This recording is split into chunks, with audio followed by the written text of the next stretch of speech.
Waiting with first-class honors, God made our brother an advertisement to his naysayers as he immediately landed a job after his NYSC as an offshore drilling engineer in a multinational company paying well over 800,000 naira as gross monthly salary. Ekaete, who is only 24 years old, indeed showed us that hard work and faith in God truly pays. Now, moving on, if you can recall, something rather unfortunate occurred on Friday, the 26th of April 2024, along the Eleme axis of the East-West Road. A deadly tanker explosion left dozens of cars destroyed and, regrettably, some loss of lives. Our brother Emperor Salmon, who was among those who miraculously survived that incident, shared with us in May how truly grateful he was. We were able to move our cars to a safer place. Immediately we did that, boom, we heard the explosion, and over 100 vehicles were burnt that night. I am so grateful to God. I want to thank God for saving my family, because I don't know what might have happened right now. God did it for me and my family.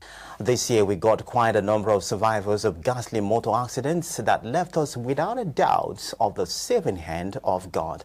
For example, take a look at these startling images coming out of the scene where two Sienna cars rammed into each other.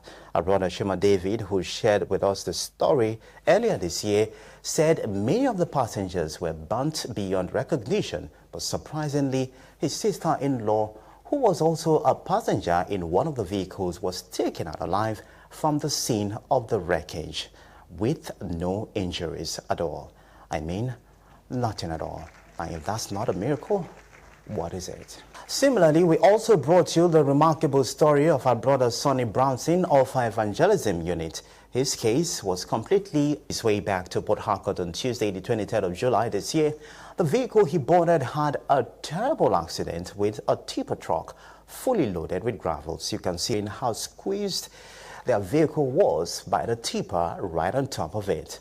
A sorry sight, but then that was where our brother was taken out alive after being trapped for close to 2 hours. He was amongst the very few who survived that. Now, as surreal as these stories were and the many orders we took during the course of this year, returned home in one piece. Now, just 2 days back in South Korea, we saw what could potentially happen if something goes wrong with the landing ability of an aircraft. Almost all on board lost their lives in that ill-fated flight. But you and I are here tonight because we got on the plane and landed safely. When you applied the brakes to have gallbladder stones, it was an answered prayer, because for 6 years she suffered severe pains without an accurate diagnosis. In June this year, she told us how grateful she was having a second chance to life after a